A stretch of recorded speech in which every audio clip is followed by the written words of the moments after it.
It's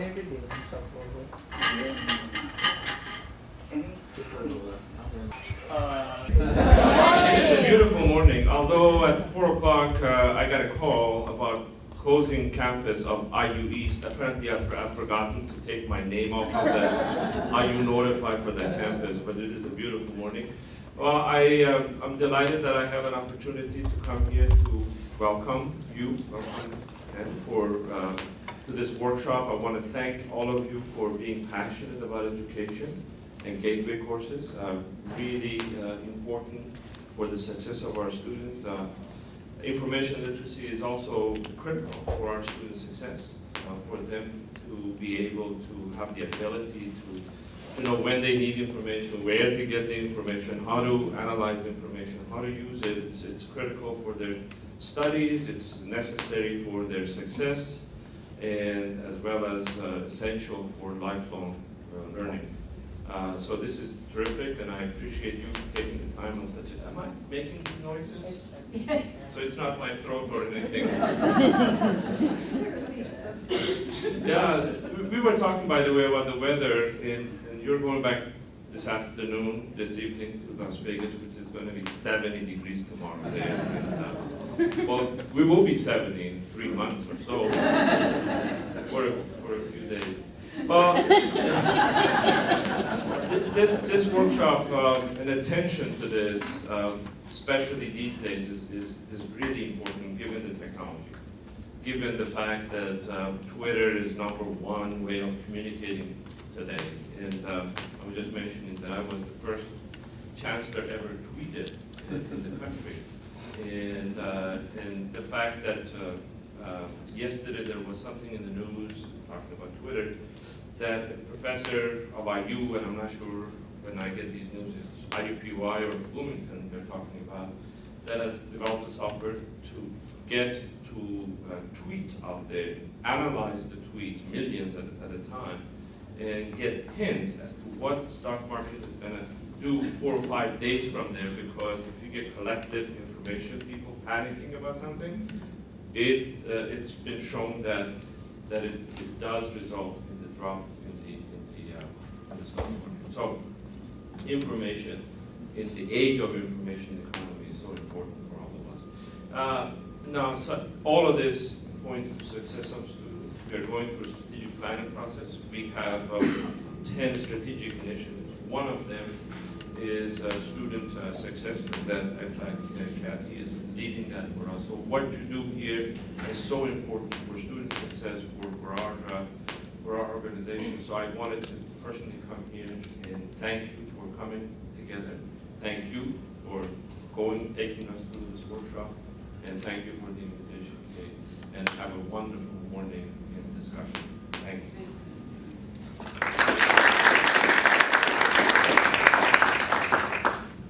Also welcome. I'm Patricia Whitberg. I'm a professor of sociology in the School of Arts, and I'm also one of the 2 co-chairs of the Community of Practice on Information Literacy. Went to an American Sociological Association meeting about 4 years ago now, 5 years ago maybe, and they had a workshop on this, and I went to it and fell in love, and I said, I gotta be doing this for my students, and have been interested in it ever since. I'm supposed to be introducing Kathy Johnson, the Dean of the University College, and I believe is going to welcome us to that. Thank you. Good morning, everyone. Thank you so much for being here this morning. I would especially like to recognize the people who are part of the Community of Practice on Information Literacy. Would you mind raising your hands so we can thank you for your leadership in putting this together. I also wanted to just share a little story. I was in the kitchen this morning surrounded by 3 teenagers who were delighted to have a 2-hour delay, and it gave me a perfect little audience to kind of find out what high school students and middle school students are finding out about information literacy. So I asked them, what does it mean to not have good information literacy skills? And my daughter's first comment was, that's sort of like what happened a few weeks ago when there was a cutting for Justin Bieber hoax, which I was oblivious to. I guess this was something on Twitter and it was a big hoax. So that wasn't quite what I was trying to get at. One of my sons, who was 14, was finishing or kind of starting his essay that was due today on Napoleon's march into Egypt.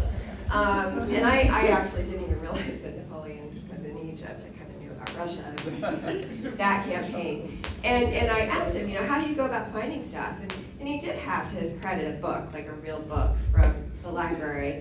But he also showed me that on Wikipedia, there was a little green symbol in the top right corner that meant that an article was good, which I didn't know they had those either. So we dove in and we clicked the link to find out what good meant. And good basically means, you probably all know this, good means that it's been nominated by so many users within Wikipedia as being neutral, being well-written, and pretty accurate. But there's really no peer review, or there's no level of oversight of the content. So this really reinforced today, for me this morning, that kids are not getting this in high school. And so when they come to college, it is so important to be able to help them to differentiate the signal from the noise. Information is everywhere. We grappled with this on the statewide leadership team that was focusing on general education, and there's lots of talk about information literacy. Some people thought it should be its own course. Ultimately, that campaign lost because of other things like caps on degrees. But there was general consensus that this really needs to be infused throughout higher ed curricula, that it's not just something you get in a freshman seminar and you move on. It really needs to be interspersed throughout. And I've been particularly impressed by my colleagues at IUPUI, I think within the area of freshman composition, as well as, again, some thinking that's gone on in this community of practice. There's already been efforts to kind of integrate this into our curricula. So anyway, I am so grateful for you being here. It's great to see some colleagues from Ivy Tech as well, and I'm so delighted to learn from our speaker this morning. So thanks.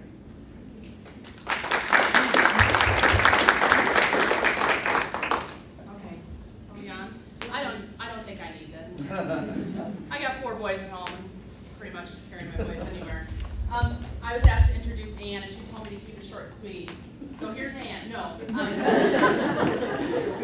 Anne first came to my mind for doing this particular workshop. I went to something called Assessment Immersion.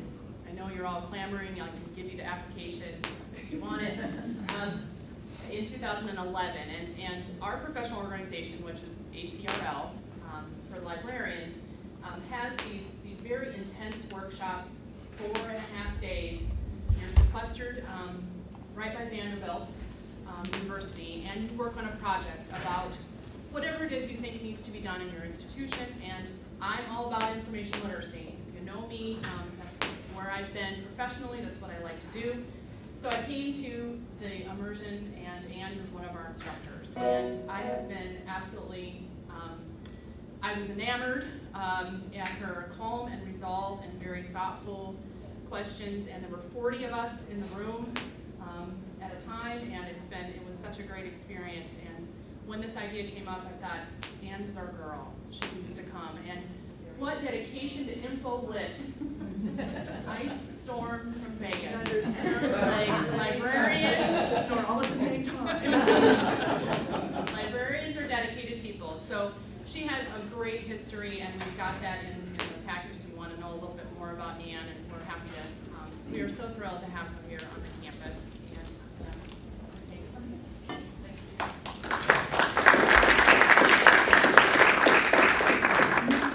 you. Okay, I'm waiting for sound. Good morning. Let me add my thanks. I appreciate your coming out on a less than stellar day, but I'm really looking forward to this opportunity to work with you this morning. There's not going to be much of a formal plenary session. I'm going to make a few remarks just to set the context, and then I'm just going to make you work it a little. So your fingers raw. Let's see. I wanted to ask, so are all of you teaching Gateway courses? How many of you are teaching courses in the Gateway Center, through the Gateway Center? Okay, great. All right, so that's sort of, and the rest of you are teaching courses elsewhere? And, okay, yeah, and probably both, probably a combination of both. Okay. This is sort of what I'd like to do, this is sort of a highlight of some of the activities that I think we'll be working on today together. So I want to do a little bit about, there's a lot of standards out there, and it can seem overwhelming. I want to do a little work to start relating some of these standards to each other so that we don't feel that we have 14, but we can do one job of teaching and assessing and try and then communicate it through to those 14 different audiences or whoever they may be. I wanted to really focus this a little bit on research-based learning, regardless of the course level. Again, that notion of starting that students' engagement with research-based learning, critical thinking early in their college career, so it's not they get their library instruction or an introduction to this in their first year, and then they don't do it again until their senior year, and they don't remember anything about that. It's the sort of beginning, middle, and end throughout reinforcement. So I appreciate that large enrollment courses make this very daunting, so we'll talk about some strategies for that. And then go through a sort of an assignment design and analysis and design cycle. So I'm assuming that a lot of this will be very familiar to you. You are all experienced instructors, faculty, but hopefully we'll bring in something, maybe a new perspective. And then at the end, if our guest speaker is able to join us, do want to showcase some of the things that are going on right here at IUPUI in terms of different sorts of models for bringing information literacy into the curriculum. So, again, the context is one that I'm sure you're familiar with. There's two, great. Two speakers, so getting oriented. A lot of changes in accountability for higher education in the last probably 6 to 8 years. Certainly in 2006 with the issuing of the Spelling Commission report, which was a real shake-up and look at the processes of higher education and accreditation and questioning practice as it has been for many, many years. The Bologna process, I don't know if any of you have been following that in any way in Europe, which is creating a higher education area in Europe so that they can ease student access to higher education as well as mobility of students between institutions and between countries. So they're going to be a lot more unified and competitive with the United States in terms of recruiting and accessing students. And then sort of a response or an approach to that put out by the Lumina Foundation, which is something called the Degree Qualifications Profile. Is that also something that has hit your radar? It's an attempt to sort of establish standards for associate's, baccalaureate, and master's level degrees so that there could, again, be some shared standards. And it's not yet implemented, but it's definitely a framework that is gaining traction and gaining part of the discussion about higher ed, how it is organized, and how students move through the system. There's also been sort of a whole new genre of literature. This, maybe you have your own favorite titles in this arena. They're just sort of the whole consensus around higher education as a public good is quite frayed. Okay? There's a lot of reasons for that. The student debt, the effectiveness of the perceived effectiveness of education and learning, student learning, what are we producing? So just, we can't ignore all these pressures from the public. And in your own state, I don't know all the details of this, but it's already been alluded to this morning, the pressure to reduce the number of credit hours that are required for completion of undergraduate degrees. These are very real concerns. It's our public asking us, what are you doing? And you're using public funds. We need to know that you're using those funds wisely and that we're getting what we think we need as a society. So with all of those sort of pressures, I know in my own state of Nevada, same sorts of things are going through. We're actually, okay, great. Good morning. With all of these things going on, just sort of changing the landscape, we can no longer teach our classes and give student grades and watch them progress to degree in the way we have done in the past. We really need to be thinking a lot more about what students are getting out of each class, how each class is contributing to their progress toward degree, and what are our larger goals for those degrees rather than a number of hours in a seat and a number of credit hours. There's a lot of discussion about the credit hour as well. So to bring that back down to information literacy, I'd like to share these factoids. I don't know that they are new to you, but they're certainly dramatic.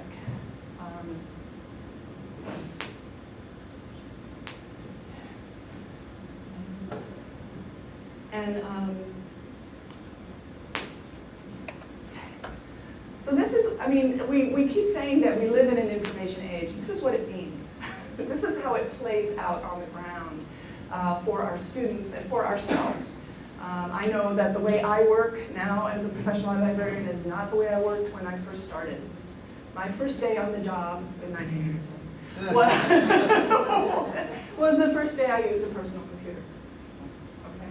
So my whole career has been this whole process of change and adaptation and learning on the job. So again, I don't think I'm telling you anything you don't know, but the process of getting a degree in higher education is not only about mastering a certain body of content, because that content will continue to change at an ever-increasing pace. It is about learning how to learn. That goes like lifelong learning skills. Okay, that's all right. Let's see. Let me see what I have. Oh, I wanted you to know that I didn't make those factoids up. There are citations for them. Another I also love this quote, as you can imagine, as a librarian and an information literacy geek. And this came out, it's even a little dated now. It came out in 1999 from a gentleman who worked as president of a bank, a commercial bank in Canada. Again, not only the general public, but the employers of our future, of our students, and the people who we are producing to join society, to join both a civic culture and a working culture. These are the kinds of things that they want their employees to be able to do. I'm sure you have other evidence of this. I know that I've seen institutions often are doing employer surveys, and perhaps that is something, as well as alumni surveys in terms of what they value from their experience. But this is just a beautiful highlight of the focus on the need to be able to use and analyze and convey information in all its varied formats. And using information to make decisions, to solve problems, and to bring value to what they do, whatever we do. Bringing this down again, a little more closer to home, I looked at your principles of undergraduate learning here at IUPUI, and I see, again, this is only one of the 5 principles? Six principles, but to me, information literacy is front and center right here. In terms of you want students at the end of their degree to be able to express and interpret information, to use resources, information resources, and information technologies. Now those principles are stated, these kinds of principles and standards are stated at such a high and a broad level. What does it mean? How do you work with that? What can you do with that to make it, to bring it into a student's work life? I also just, and I am going to suggest this is a very high-level look of the ACRL, the Association of College and Research Libraries, which is one of our professional organizations, has been promulgating these information literacy standards. Are these familiar to those of you in the room? Yeah, the librarians, I would kind of hope so, but I don't know. Again, the formal language of standards is not something you want to read for fun, but this is our professional attempt to define what does this look like.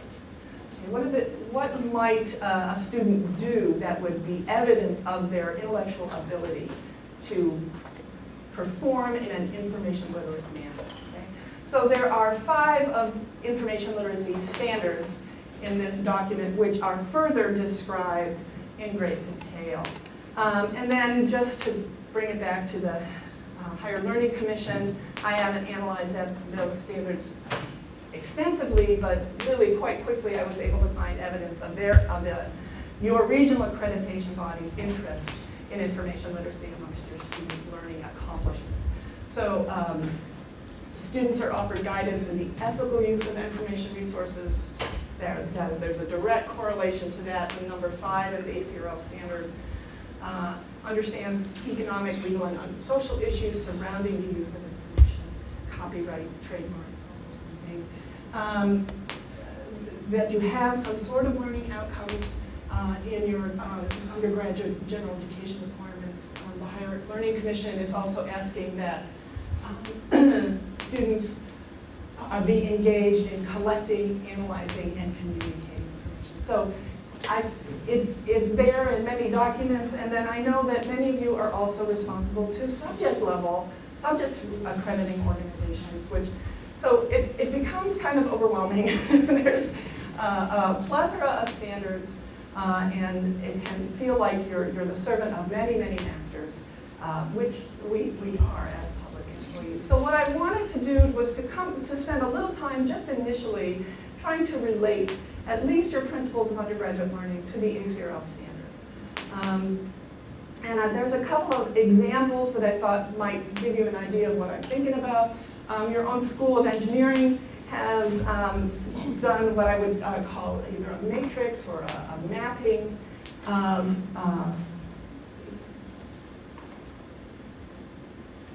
of the principles of undergraduate learning to their, my goodness, to the ABET standards, which are their, so this was a report, an assessment report that the College of Engineering did just last year, submitted for the 2010-2011 academic year. And they made the effort to relate your principles of undergraduate learning to the ABET standards so that they could, again, have a sense of wholeness and not total schizophrenia in their in the words that they're, well, who knows.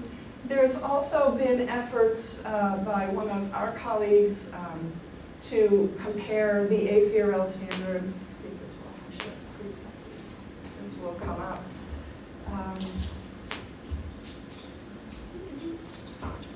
Maybe that's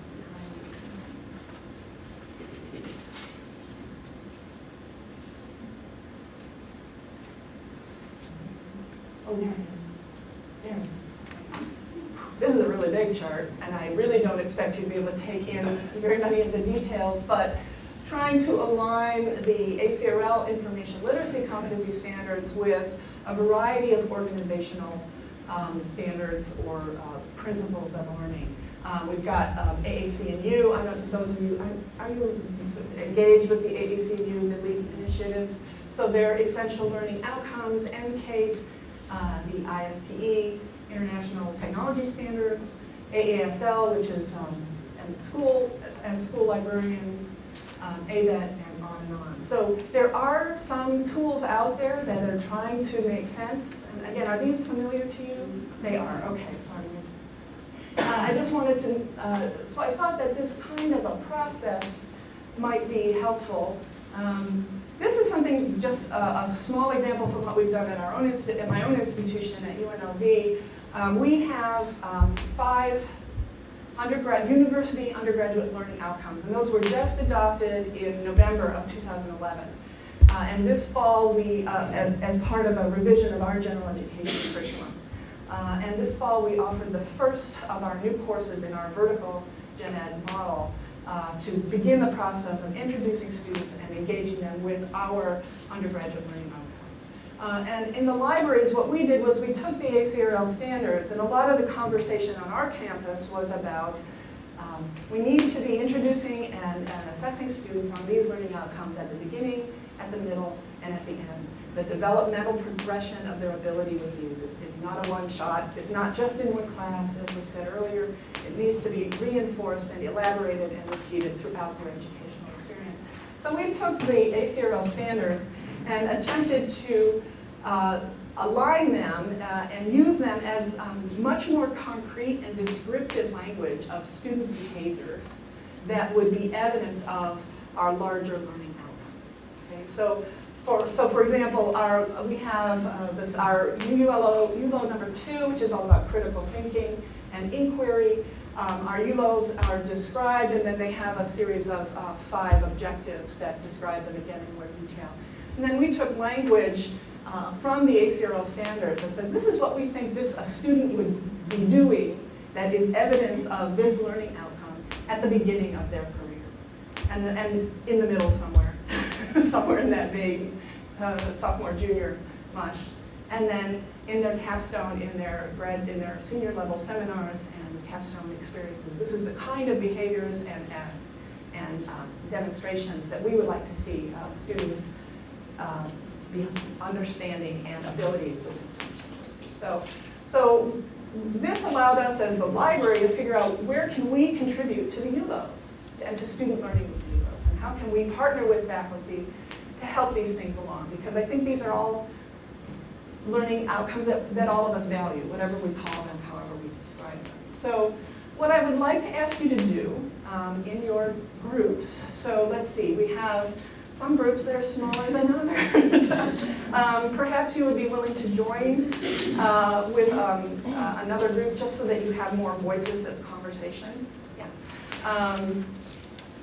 What I'd like to ask you to do is, I believe in your packets you have a copy. No. Are you a group of 4? Okay. All right. You seem very, very solid. All right. I'll give you the instructions. I'd like to be sure there's at least one librarian in each group. Yes? All right. Yes? In the back table? Is You there have a librarian. you have a librarian? Good, okay. I don't know if you'd be willing to join. There's a smaller group. Thank you. I'm not really so comfortable. I didn't say that. I believe in your packet you have a copy of the Principles of Undergraduate Learning. Is that true? We have them memorized. Yeah. And they're right here. Okay, all right. And if any of you brought with you a copy of learning outcomes from your college or your department, I'd be more than happy for you to be working with those in lieu of the Principles of Undergraduate Learning, since that's more immediate for your, that's driving your process. And is that chart a complete listing or is it a selected listing of the principles? Right. Okay. It doesn't have the descriptions. I was hoping to have that description as well. All right. Right. I think you should also have, is there a copy of the ACRL standards? Yes. Okay. All right. Great. And if some of you, if you have a laptop, oh, I thought I put the URL on there. You could pull up a digital copy of the ACRL standards and have more copies available. Okay, so Principles of Undergraduate Learning, a copy of the ACRL standards, and what I want to do is ask you to sort of map them to each other. So let's look at the structure of both of those documents, because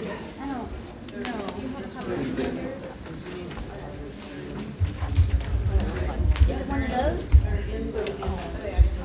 Yeah. So we don't Oh, it said they're I think the standards are in this one. in this.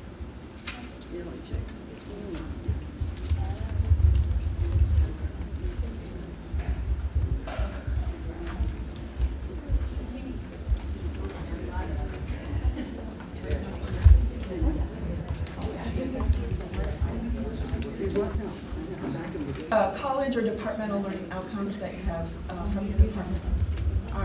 Is there such a thing in your programs? Some do and some don't. And that's actually something we need to work with. Right.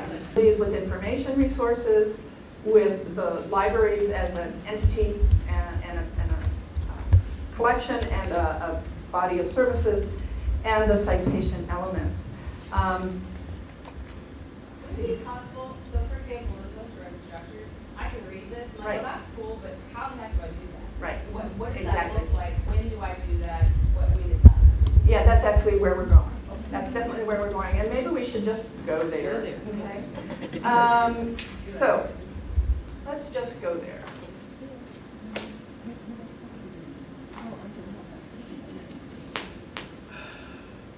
Sorry, I'm not very fast on my feet, guys. Okay. So you got the map. All right. So with those in mind, we can skip over. So, all right. So let's skip over to your first research experience. Now, again, you all work with first and second year students, so maybe this is not as far from your memory as possible, but I just want to get us all on the same page. So in your packet, you do have a worksheet that asks you, no, actually, okay, we're going to do the research assignment critique, but before we do that, I want to put you back in the mindset, okay, not too frighteningly in the mindset, of a more novice researcher, okay? Okay, so the first thing I'm going to ask you to do before we go to this research assignment critique is to just turn to a neighbor and in 2 minutes or less, describe your first significant research experience. Just where was it? What did you do? What happened? What was it like? As a student, your first significant research experience. First time we're in college. If that was when your first significant research experience, you have to decide what I mean by significant. And what that means in the course of your life. And was it the first time you did a research project? Was it the first time you did a research project and you knew this is it?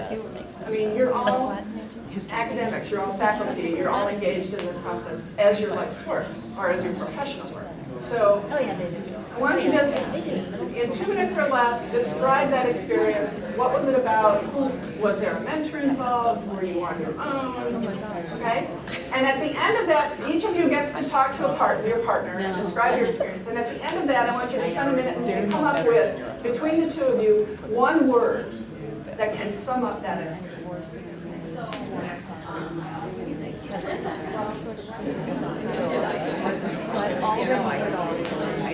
They were the word.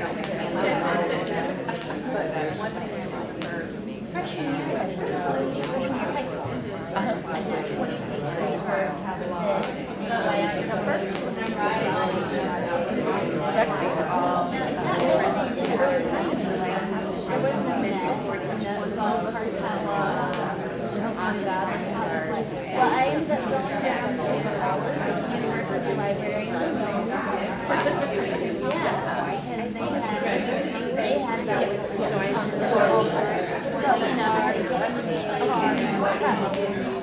You were a freshman. That's a story. It was fun. I felt like I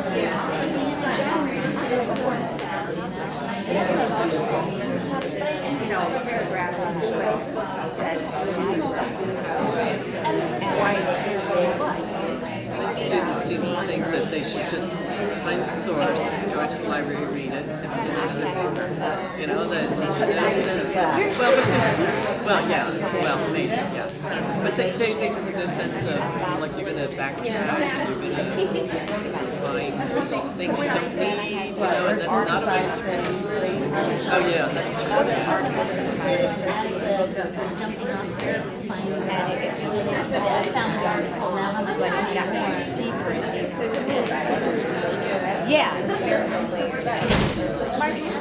Oh, hi, I'm March Rush Dean. We don't teach gateway courses. I in technical communication and school mentoring. I was thinking one of my research experiences was in 4th grade, you had to write a report, so you went to the encyclopedia and copied it. You know, that was school in 4th grade. You know, that was our idea of research. I think my first research paper, I went to a small church school, and my first year I took a course in the New Testament, and I did a research. Stop. I like it better than writing. I'm the part who loves doing all the research and getting it better. The writing is like the hard part for me. Choose this topic. What motivated you to just kind of stammered around? I used to Experience, that first Since research then, experience, isn't it? I've engaged in my own research, which is a lot more pleasant. Well, okay. All right. I'm learning to flex this morning. Treasure hunt. And I'm interested. Okay, and what was your other? Oh, two. Okay. One word or phrase. All right, all right. I'm almost with you. Who else? What else? Yes. I came up with overwhelmed. Overwhelmed. Right. Yes, sir. Colorado. Now we want to know the story. What was the topic? Okay. And then you're still, well, we won't go there. Okay, Colorado, yes. Fear. Fear, wow. Yep. Oh, fear. I'm more into the director than the administration. Yes. Yeah, so. We had two words as well, so what? You said pleasant. Because one of the people at our table was relaying experiences as undergraduate. They wrote this beautiful paper, you know, it flowed wonderfully and all this, and the professor looked at it and said, interesting, you know, I mean, well written, but so what? Wow. What's the point? What's the point? Whew. Tough love. Yeah. Was there others? Did I see? Yes, sir. Adventure. There we go. Adventures. Anybody else? Yeah. We had the word conversation because we felt that we were, when beginning as researchers, we were overhearing a conversation that may or may not have been out of our depth. Okay. So, yeah, eavesdropping, Yeah. Listening in, trying to join the flow. Yeah. Anything else? Yes, Mia. Indiana Jones. Ooh. Is it the hat or the whip? Yes. I don't actually want to know.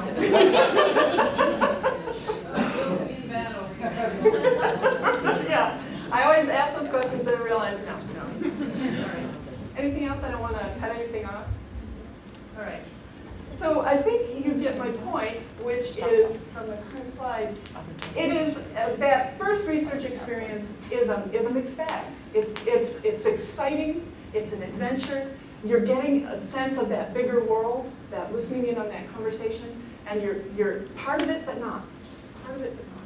So I want you to sort of remember that state. I mean, again, I know you work with first year students, I know you know what their challenges are, but often when we're caught up in the love of what we do and conveying that to students, we forget how many learning steps and processes they're trying to take in.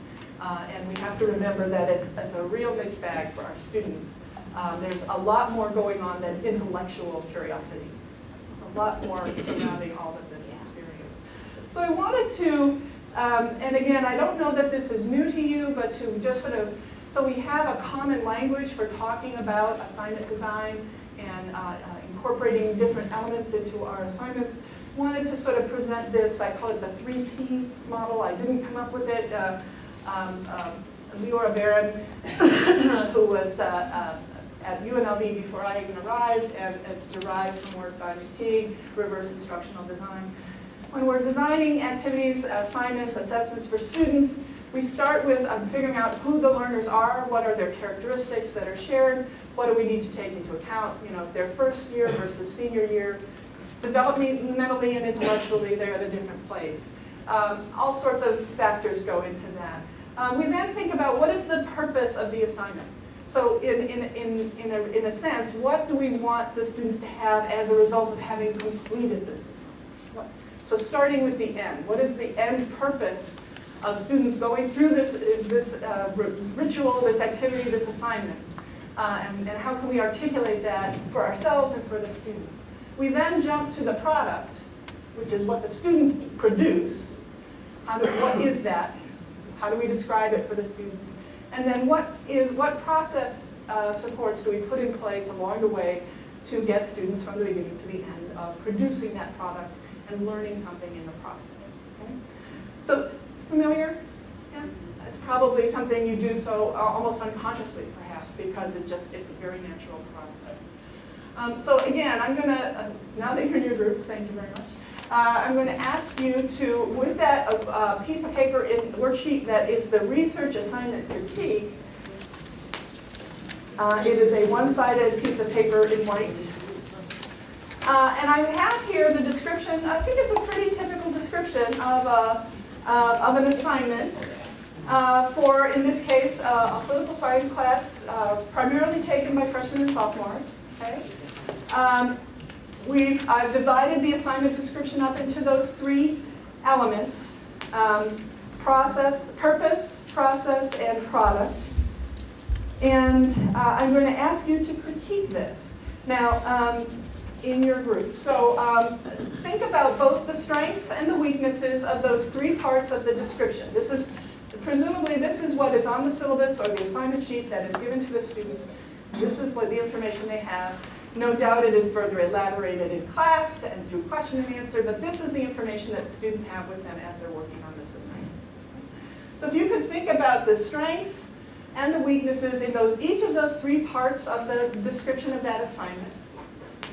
Okay, and the worksheet is just for you to take your notes, whatever notes you want to do. So I don't know if you want to work as sort of groups of four or a group of the whole at your table, or whatever is most comfortable for you. I'm going to give you about 5 minutes to read this and discuss it and praise and critique it and skewer it. Okay? Are you guys like parents? Great. Yes, please. The librarian is looking at the timing of the instruction session versus the due date, and I can just see nobody having a topic picked months ahead of time. And That's it might be a process. little bit of a timing issue. That's sort of the process piece. Right. Right. Oh, sorry. That's all right. So the timing of library instruction. This instructor has the very noble intentions, get them in there early so they have the information as soon as possible. Whether or not they understand the assignment yet, yes. Well, this is back under the description. Our group had no idea what recent meant. Okay. We had no idea what available resources meant, because available resources could mean available to the student, but it could also mean available to the role that the student is playing as a member of the staff of Congress. Right. And then we don't even ultimately even know what information we need.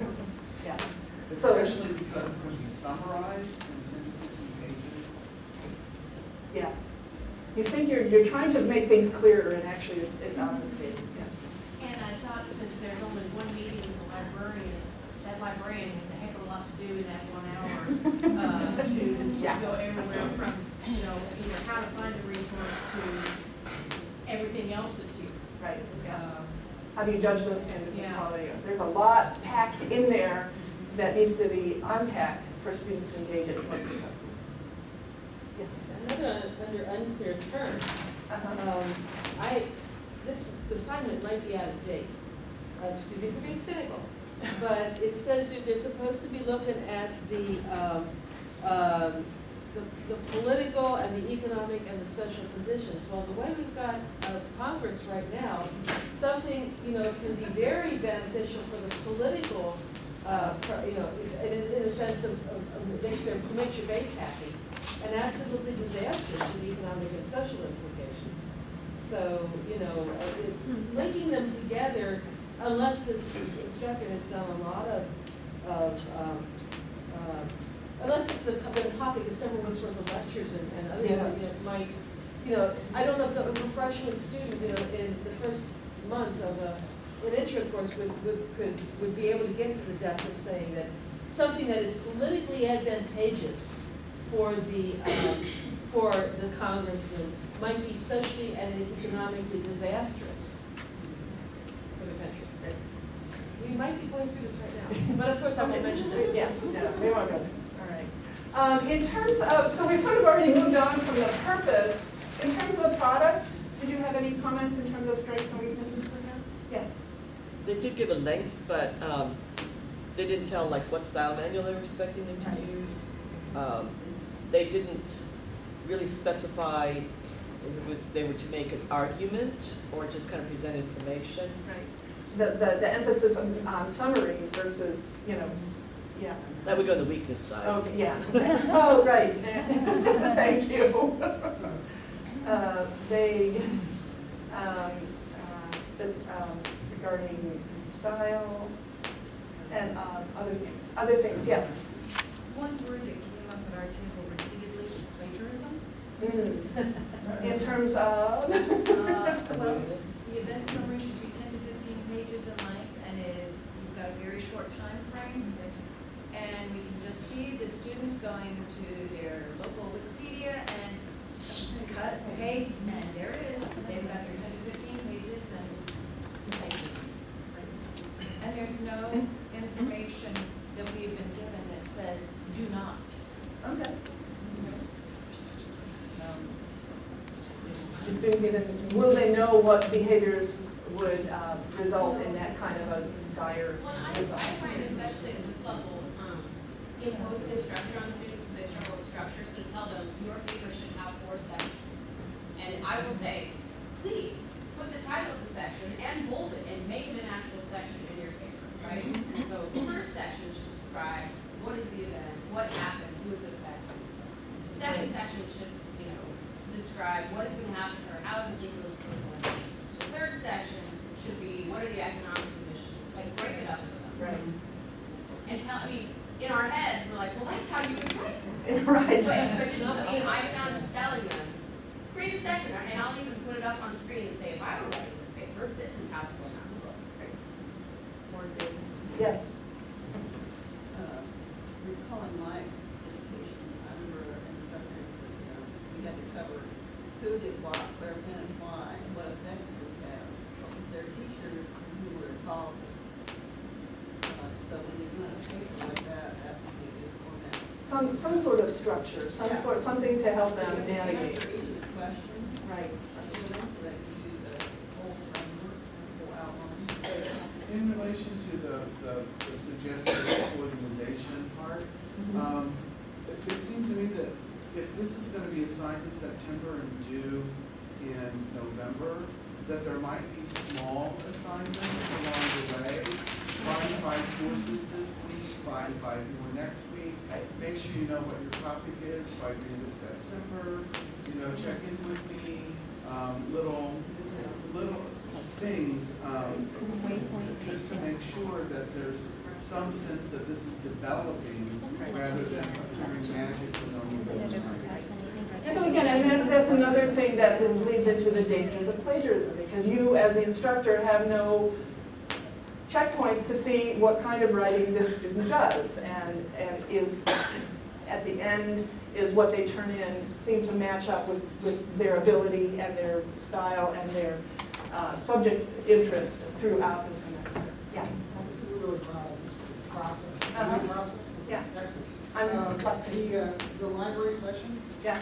Still no indication of what value is added by doing that. Why do I have to do this except for opportunity?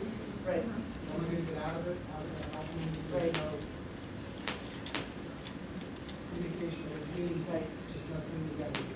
Yeah. And I would add that about the assignment, that the instructors don't lay out, and I would say we need to lay out, when you finish this is what you will have. Right. One strength of process is they do start early. Okay. But the other weakness I would say is that I've always found it more helpful to start students with research questions rather than research topics, because the topic can just be huge. Whereas if you can help them generate questions early on and have them turn it in, that's much more useful than here are a bunch of topics, pick one. Right. So it's clear that we could come up with this as a route. We could come up with an amazing assignment with the people in this room. Okay.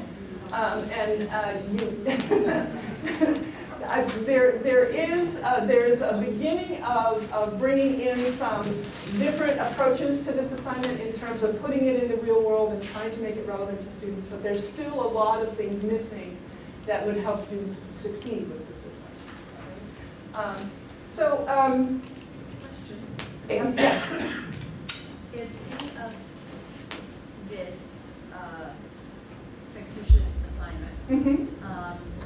Is the teacher going to put detailed information online for her class to review?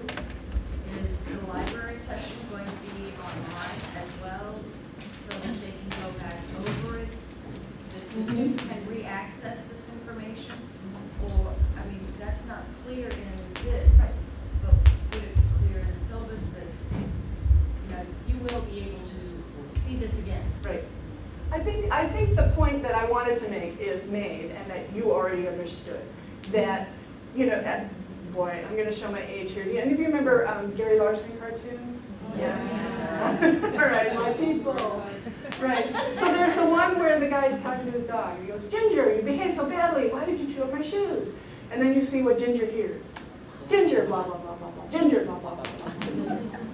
Right? So there's what you think you're telling your students, and then there's what they're hearing and understanding. And while you can't tell them everything, there's a lot more tools and strategies. There's a lot more strategies for communicating with them and tools for supporting them through the process than perhaps when this assignment was originally designed. Okay? And there's a lot more ways to help to convey to students what your expectations are for their work. So I wanted to, again, and I think this is something that may be familiar to you. I think you have this as a handout in your packet so that you don't have to try and read this on the screen.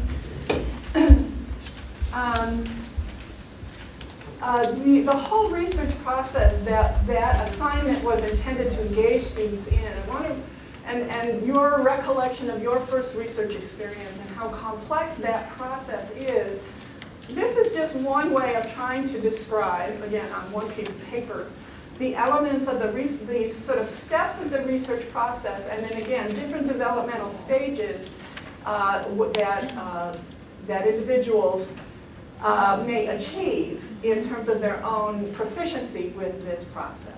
Okay, so Bruce Alberts at one time was the president of the National Academy of Sciences from '93 to 2005, and he, at a presentation that he made at a Reinvention Center conference, which my dean attended, he laid out this notion of this: can we introduce students early on in their higher education, in their baccalaureate experience, to the notion that the research is a process, and perhaps by breaking it down into the steps of that process, we can better introduce them to it in our classes.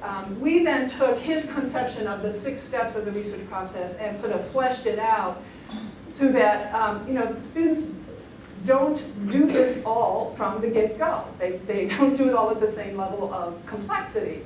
And frequently, I think this assignment that we looked at, although written for a first and second year freshman class, had a lot of expectations that the students were able to perform at a much higher level. And assumptions are, as you know, assumptions, and they're dangerous for everybody. So this is an attempt to sort of, for each step of the research process, describe perhaps, and you could tear this down and rewrite it for your discipline or for your understanding of where students are, but this is just trying to sort of introduce that notion or reinforce that notion that engaging students in research doesn't have to be the whole process. Especially if you're teaching a large enrollment class. What's the largest enrollment class that you teach? Especially in these gateway courses. Are they 200 students, 400 students? We have Some? like science classes. That are very right. Many of them are small. Are small. Okay. I know we were dealing with, at UNLV, because of budget, fewer people, and part-time instructors, class enrollment sizes were growing. And how do we avoid dumbing all the content down to multiple choice tests? Because that's the easiest way to manage assessing what students have learned. So can you, in an assignment, take 1 or 2 steps of the research process and really engage students in that and give them feedback along the way and break it out a little bit so they have a better sense of engagement and progress, and not just, here's your assignment, at the end I'll give you a grade and 2 words. set of comments that says how well you did on it. So I don't know if you have any reaction to this. Is this something that seems new, or is it something very familiar to you? It's new. It's new. I like You But like it makes it. sense. Okay, this makes sense. Good. All right, I'm gonna quote Bill. All right. Bill says, this is worth the price of admission.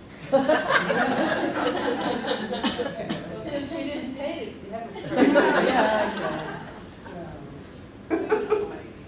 Yes, please. I also really like, because I worked a lot with incoming freshmen, Mhm. that I can see where they're coming from here and think about helping them make the transition. Because just because they're an undergraduate doesn't mean they can do these things. You know, they're basically still stuck back in this K-12 model. Right. And then, you know, part of what we do in the freshman seminar is to help them make that transition. Yes, absolutely. And hopefully they have an exciting experience and they want to keep going. But we know that the majority of our students won't. Yeah. It's also true, I think, that some students come from the K through 12 experience believing that they've done more than that and they've mastered more than that, when in fact they haven't, and they haven't really even mastered synthesize. And so the question of the first move in taking them toward the ability to look at scholarly work might be to really find out where they are and what they might need to do next. And that takes time in developing relationships. So with this, there's another another handout in your packet that has some alternative assignment ideas. Again, just some. There's no limit to your creativity and how you might think about this, but just to give you some examples, again, maybe a little structure, not as much as your first year students. But you have this handout that says alternative research assignment ideas. I want to give you just a chance to look through that and see if any of these spark for you. Are these things that you're already doing? Again, I don't want to assume that you're coming at this clean and a clean slate. You could choose to look at several learning outcomes, especially, and these tend to focus around that research process, which I find strongly allied to information literacy, those information literacy skills and standards. You could choose to conduct all parts of the research paper except writing. So you really, instead of the amount of time that a student would need to engage to really write the paper, you really are pushing their attention on the research process and whether or not to value that process. And how they value that process and what kind of feedback they get along the way. Here's the evidence of the assignment you could treat was a step in this direction, creating a real world task related to the discipline that you're in again. And then, so instead of creating a 15-page paper, maybe you're creating a briefing paper or a funding proposal, or you're speaking to a different audience, an advocacy group versus a group of parents versus whatever your discipline is and who those different audiences might be. Writing an encyclopedia article, including a bibliography. I know a lot of people take on Wikipedia, and they have people either write a Wikipedia article or edit and critique a Wikipedia article and back that up with sources and research, so that you're looking at a lot of different objectives there. You're sort of introducing people to the real world of the World Wide Web. It's not all truth out there, but I'm also giving them a much larger audience than just the instructor or a fake congressperson. There's the World Wide Web out there. I have a philosophical question. Oh, you're Should okay. we do it later? No, go ahead. So the problem is I think that a lot of faculty members, especially those of us who are going up to tenure on research and so on, we care about our students. We care about teaching and instruction. But there's this sense that my college class is basically going to reward A's for people who are very smart when they come into it, flunk people who probably aren't going to care or should be in college anyway, and in the middle third, well, let's hope they learn something along the way. but it's not really, and to all the people who work in learning objectives, it's probably a little tragic, but, you know, it's not my job to, be there to, you know, help them in their writing skills and do all that kind of stuff. You know, I'm this knowledgeable expert who's imparting all of my amazing wisdom on them, and, you know, let's just hope they figure it out. And so I think that it's really difficult to get faculty members to do extra work, like making sure that they go to the writing center or turning in assignments along the way. I don't want to go that much. I mean, it's, so what, what's the incentive? You know, I have to just be satisfactory in teaching to make tenure, right? So, you know, as long as my evaluations are fine, you know, there's no incentive to be in the classroom. So, and quite frankly, the Stellings report and the higher education legislation in this country is going to be discussed maybe this year. It's up for renewal. And standardized testing is probably going to be on the table. You know, again, we dodged that bullet in 2006, but we can, change is going to happen, and it's a matter of whether we direct the change or it is imposed on us as it was for K-12. So I don't have the answer, but you're right. But these are very real and very pressing issues. Well, another aspect of that, particularly that's growing, is that faculty who are in tenure track lines are less likely, and in the future will become less likely, to ever see a 100 or 200 level student. So the burden for these sorts of things seems to me to fall on contingent faculty and lecturers. And so then there's really not a conversation if you can't get the system of rewards to incentivize the people who are leaders in the particular disciplines to come back down to the 100 level and engage in the teaching and learning enterprise in new ways. Yes, sir.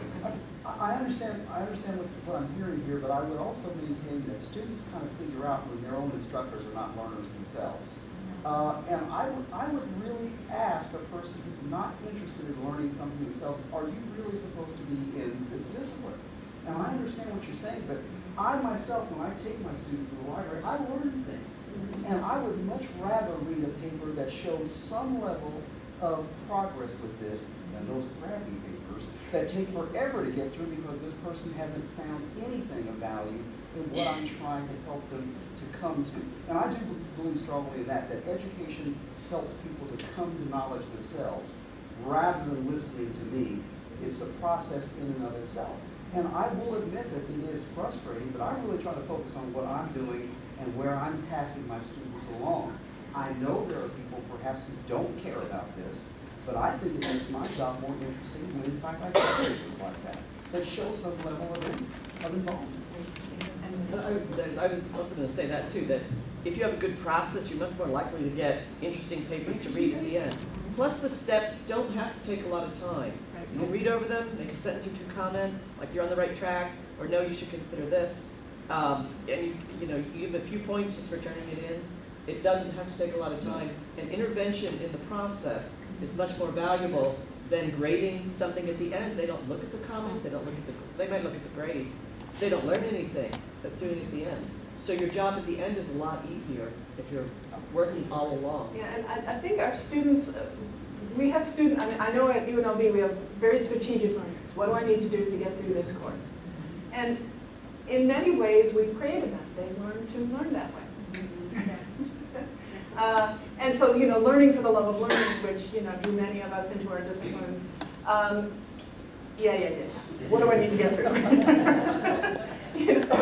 So what are ways to bring elements of that back into the process? Because ultimately, students are responsible for their own learning. You can't make someone learn. There's no button that we know we can press in the brain. There's no cell that turns the switch. Ultimately, they're responsible for their own learning. But how do we convey to them how complex it is, and yet also how vast the resources are that are available to support them through that process? You have any comment? No? Okay, go. Yeah. Going back to Mel's point,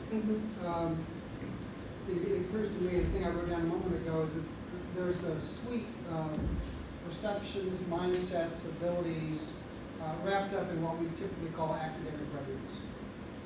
And they don't dwell in the disciplines, okay?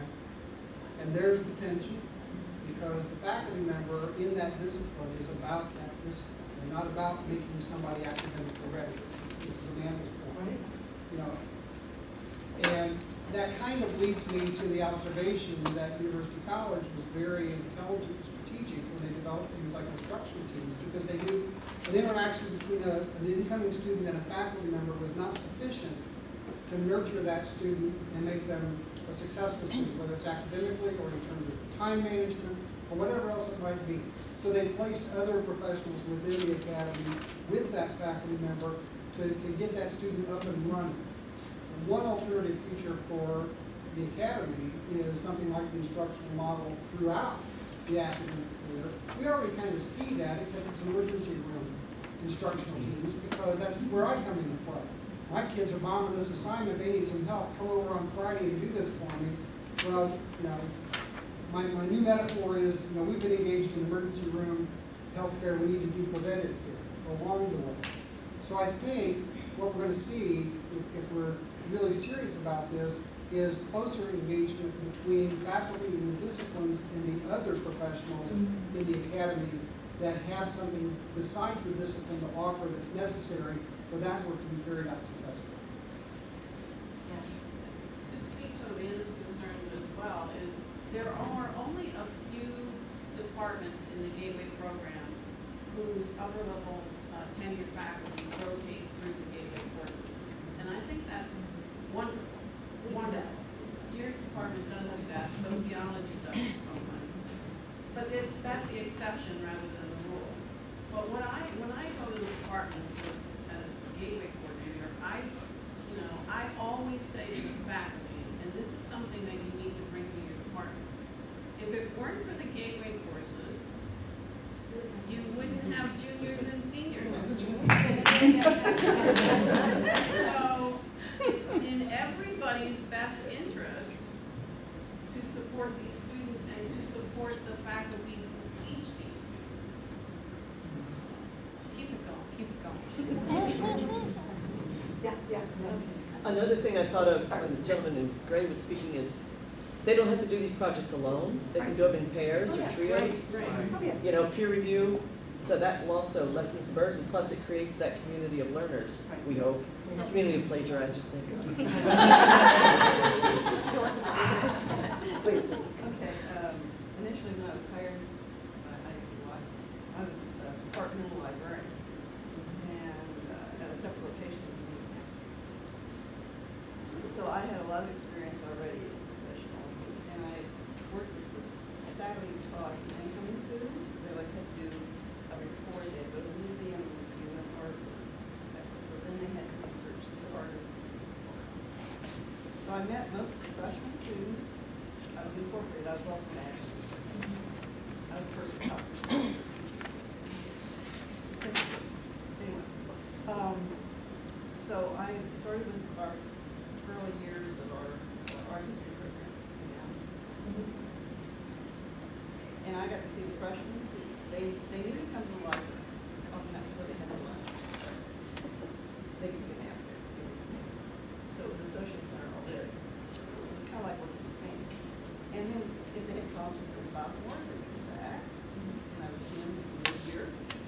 And I was always incorporated with the faculty who were teaching the capstone for the seniors, which was so special. Because I had to show them how to prepare so they could apply for jobs, right? And how to make a nice presentation of their work, whether they were professional painters or sculptors or if they were artists. So they could be read. So I was there available, and I was there during the year in between. They saw the Happy Face Library, and I'm here to help them. So I could usher them through, so they did learn how to do strategy, research, and all that.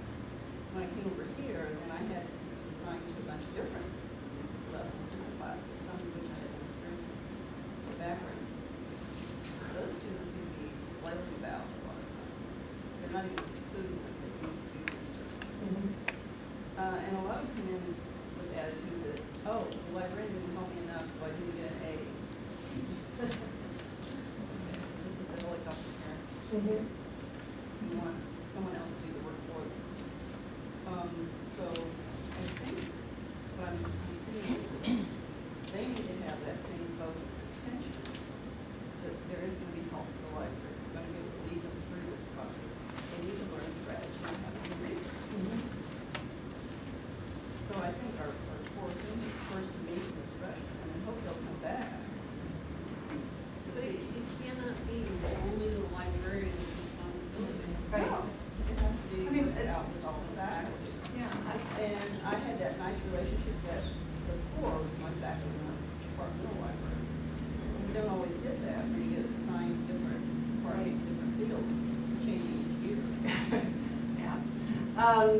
And I think a part of this about communicating with our students in terms of those expectations, I mean, I don't know, again, those principles of undergraduate learning are very high-minded, right? That love of learning, that learning for a larger purpose, not just to check off this class, that strategic, I have to take this sequence of courses in this order, in this time frame to get my degree. And how do we make those, how do we build those into our syllabi and into our assignments so that students see that what they're doing isn't just busy work, but it's related to this larger goal, okay? And the role of the librarian and where they're situated and how they build relationships with both students and faculty, an ongoing dilemma and challenge. But I think we have to, whatever we can do to, again, the librarian isn't the only person who can teach these skills. We like to own them, but there's no scalability there. We can't touch every student. So we have to partner with, I am a strong advocate and believer that partnering with the faculty and the other adjunct instructional services, academic services on your campus, and drawing all of those resources into, around that course and around that student to ensure that, you know, if you as a student need help with writing, and I don't have the expertise to teach you how to write or the time to teach you how to write. You need to know that, you need that to do well in this course. Here's the resources that you have to start you moving along on those things. And I don't know how you convey and make that need real to the student. You know, they have to hear, you know, marketing, you have to hear things 7 times before you remember. I don't know how you convey that to students, but I think connecting those larger goals to the course and to the assignment so students know why they're doing what they're doing and what the expectations are is part of the battle to balance that I need this class to get through, to get to the next level. That strategic approach to learning. So. Yeah? All right. You've all drunk the Kool-Aid? All right. Yeah. You've all drunk the Yeah. Kool-Aid? Interesting question, you know, Okay. this table. All right. You drank the Kool-Aid. How do you get everybody else? Manipulation.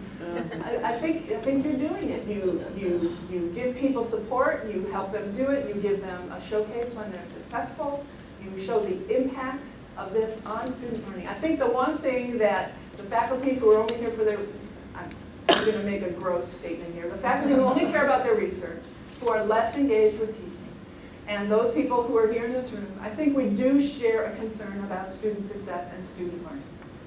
You know, that's mom and apple pie. If you start tearing that down, why are you even here, right? So if we keep that the focus, how do we then show what has an impact on student learning? And if you can start showing that by, you know, I gave students, instead of a full research assignment, I gave them this annotated bibliography assignment, and I assessed that with a rubric to see whether or not students were actually applying these criteria, and they were.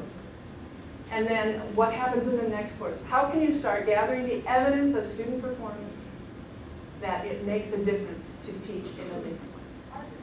The principal's undergraduate learning, this is my first year. Right. Tenure track edition, whatever. And I went to all sorts of orientations. I went to every meeting they told me I could go to. Like, I tried to do everything. Right. Yeah, overachiever, yeah. And I've never I do encountered the PULs. Oh. Or if I did, I don't remember. So I don't know where this is introduced. Does anyone know in new faculty I have to orientation turn to where you. they introduce these? I have no idea. I'm not here. When I was hired, they were talked about that there was some mysterious thing that no one ever did at school. And it took me like 3 years to figure out what they actually were. It's not, I mean, I went to liberal arts one, the university-wide one, yeah, university-wide one doesn't really get into this sort of thing. So for me, I can go back to the same for teaching. Well, no, I just, but I just, how do you do that? You should just, it should be, I mean, this is our foundation. Right. Right. I'll tell you.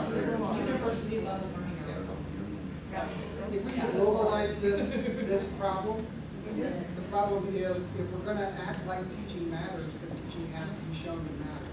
Whether it's in promotion and tenure, whether it's in how we orient our new faculty, or however that takes place, and how we are acculturating people into what matters in this place.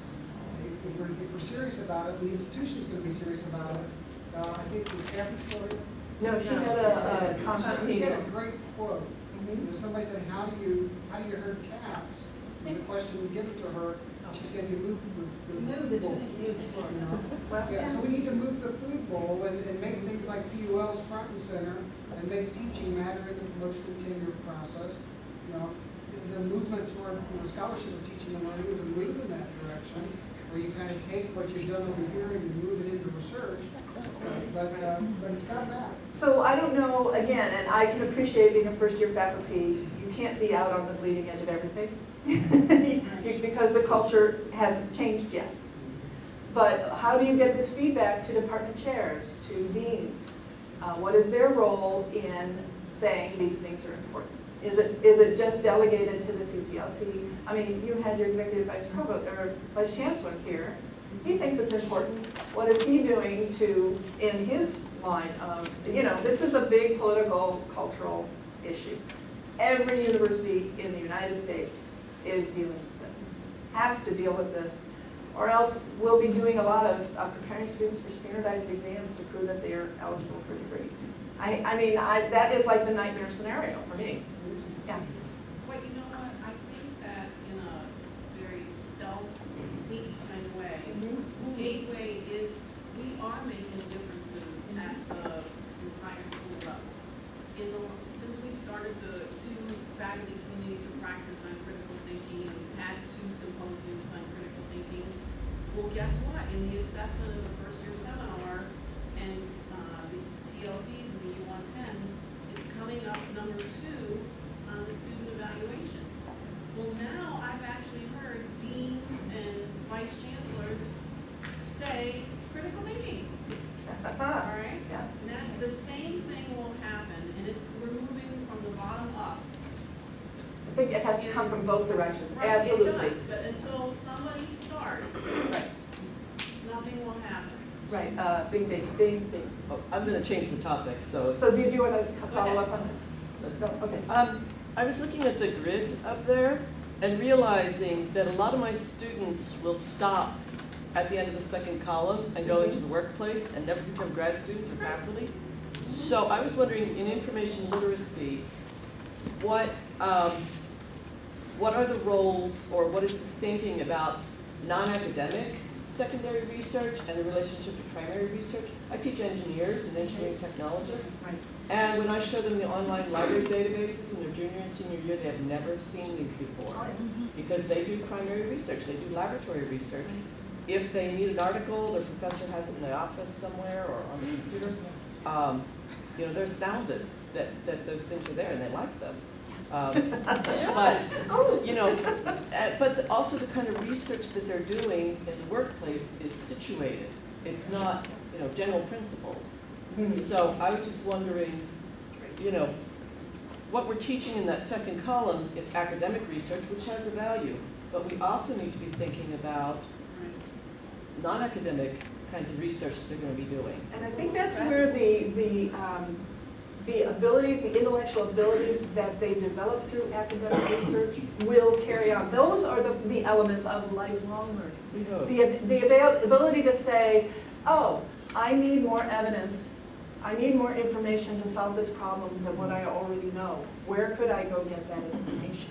I mean, even that, for someone in the workplace, would be pretty good, right? Regardless of their discipline. I just had a chance to speak to my nephew who works in investment banking. Oh my God. You know, some completely foreign world. And he's in this, you know, they're developing prospectuses about properties they might buy and things that they might invest in. And he is appalled at the people that are coming in to work in his office. You know, they go to Google, they look at 2 sites, and that's it. They're looking at the company website that the company they're questioning whether they're going to invest in, and that's the only site. Well, guess what? Yeah, you only get the good story, right? You know, they have access to proprietary information in-house that these young workers don't even think to go look at. And so he's appalled, and I said, I'm working on it. You know? But my nephew's, what, 30 years old. He's been working 5 or 6 years in investment banking, and he's already seeing this shift from his attitude toward his own job and his younger colleagues. So yeah, I think, again, how do we convey that it's the skills and intellectual abilities that students are developing in addition to the content knowledge and the content pathways to knowledge? But also to say, here's some things you do in the academic world, here's some things, you know, there's similarities, but also to let them know the differences. Right. Because they're not going to write a 10 to 15 No, page absolutely not. APA style But you could paper. show them the surveys of employers. These are the skills we want you to have. We want you to be able to ask and solve questions. We don't want you to be able to compile a summary report of everything that's ever been done from, you know, the beginning of the angle to today. I apologize.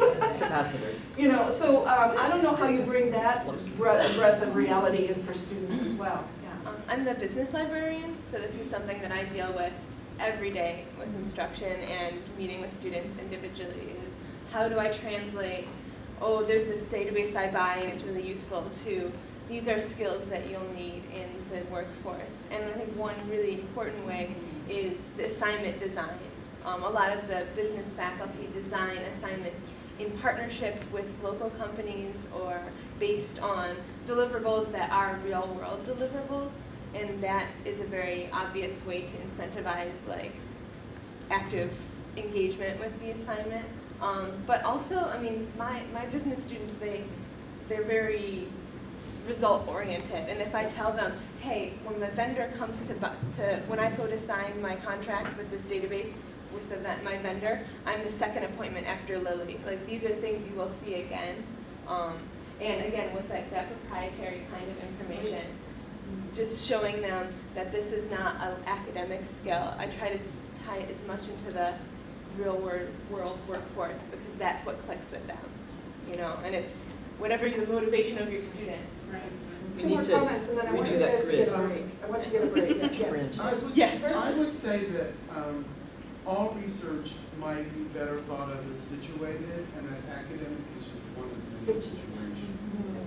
Well, Mel, I think the difference for me is, and I see this, you know, the engineering faculty, they're doing academic research. They're saying, okay, here's this material, you know, how much heat can it take, how much stress can it take? They're doing general principles. The situated problems for me in a workplace situation are more, okay, we're going to build a bridge, what material do we need? Or how much pressure What can I'm it saying take? is, in order to make the transfer happen, if you begin with situated and then talk about kinds of situations, Okay. it's easier to see that something from one column might go to another column. I was just thinking of, you know, like, the kind of questions you ask are very different in the two Yeah. settings. Yeah, I'm gonna, one last comment, and then we need to take a break. I think you need to take a break. Yeah, one last comment. Just a piece of information, the English department does offer a course called W231, it's professional writing skills, and I assume, although I don't know, it's the alternative to, I always tell the students, 132 is how to write term papers, 231 is how to write professional reports. So I assume that that's one thing. The second thing is, as I say, there are two contravailing pressures on academia today. The one is that book that came out a couple years ago saying that between the time they were freshmen and seniors, that most students did not improve appreciably in their critical thinking skills. And Academically adrift. Yeah, they're academically adrift. On the one hand. So I mean, there's this pressure to say, we got to teach more of this.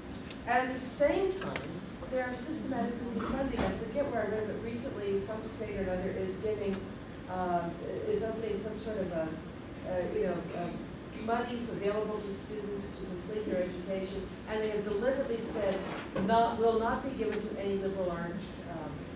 North Carolina. North Carolina. Yeah. So I mean, so you end up with, well, where are you going to teach the critical thinking skills, and not in some of these basic courses? You know, and at the same time, they're defunding them because they are not needed for the workplace. But so yeah, I just want to get that out that there is. Everybody's diagnosing the problem. If we don't define it and solve it and communicate that back to the public, we will be stuck with somebody else's solution. Right? So, Ladies and men's rooms are right outside the door. the ones I want you to start with. It says worksheet developing outcomes, and then it will have an academic program. Each table should have, let's see, if you, that one, right under your hand, it's colorful. Okay? So you have, which academic program do you have? Nursing. You have human geography. That's a fun one. You folks have, what academic programs do you have? History, and you guys have environmental studies. Excellent. So we all have different academic programs. I have given you there a very sketchy description of an assignment. And what I want to ask you to do, again, I know we've already been through critiquing an assignment, so that I realize that you can tear this down and rebuild it. That's not the goal. Yeah. Not today, not today. And if you choose to do that another day, that's wonderful. I want to ask you at your table to, first of all, list all the skills. I mean, again, we forget how complex the tasks are that we ask students to do. Maybe you don't, I do. But I want you to just list, for this assignment, all the skills that a student would need to do well on this assignment. Okay? Skills, knowledge, content knowledge, abilities, proclivities, whatever those may be, okay? I'm going to ask you to do this in a fairly short time frame, just like 5 minutes. If you can make a list of those skills, and then circle those that you would consider to be information literacy skills that appear in your list, okay? I mean, you can be, if there are assumptions that you need to make about this assignment, go ahead and agree on the answer to that, or what assumption are you making, document that for your group, okay? Because these are very sketchy, okay? And based on the assumptions you've made, list all the skills that a student would need, and then highlight those skills that you would identify as information literacy skills. Okay, let's see if we can do that in about 5 minutes. Okay? We do it together. I think we're supposed to answer. Yeah. Oh, I was getting close. If I could choose it.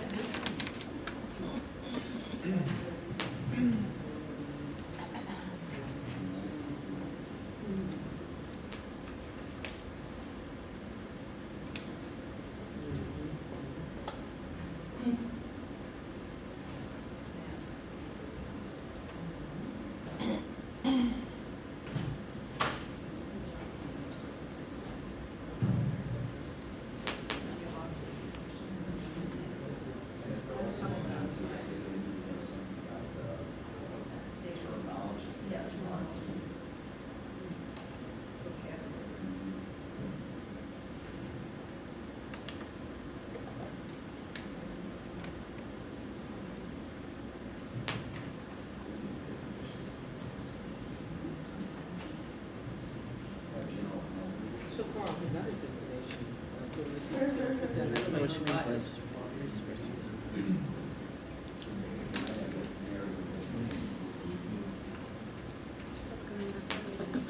We're filling out this orange paper as fast as possible. It's a history question.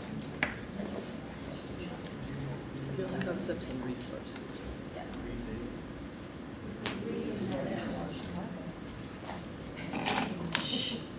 Not supposed to critique the assignment this time.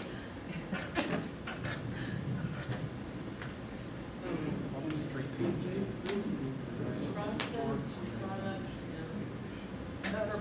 Purpose. Process. Which one of the processes?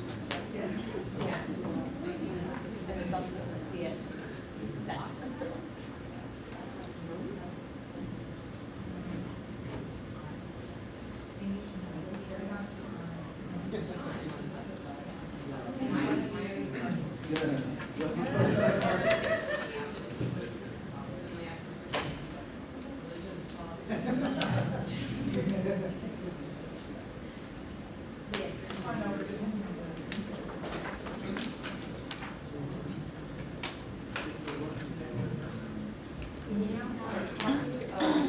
standards, if you need to refer to them in terms of what might or might not be included as standards.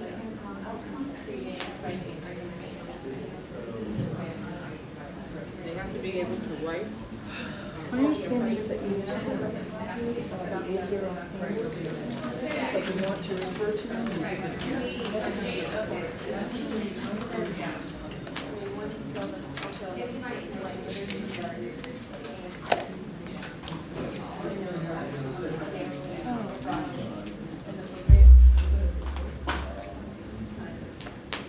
I think that for this assignment,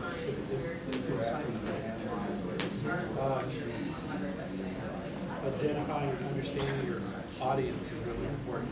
So the very last thing is they have to identify a decision maker to write to. So there's that, and then understanding how to communicate with that decision maker would be a key part of that.